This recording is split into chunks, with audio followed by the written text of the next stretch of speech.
The state is experiencing quite very high levels of peace. This is the farming season since 1999. For some reason, our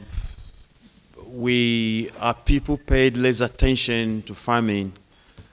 But since last year, and particularly this season, we have returned to the farms. We need to do more produce, and if our basket was not full, to ensure that we fill it up to capacity. The river requires some dredging. I know the federal government is working around that and trying to see what can be put to create effectivity on the dredging. So the federal government is already on that.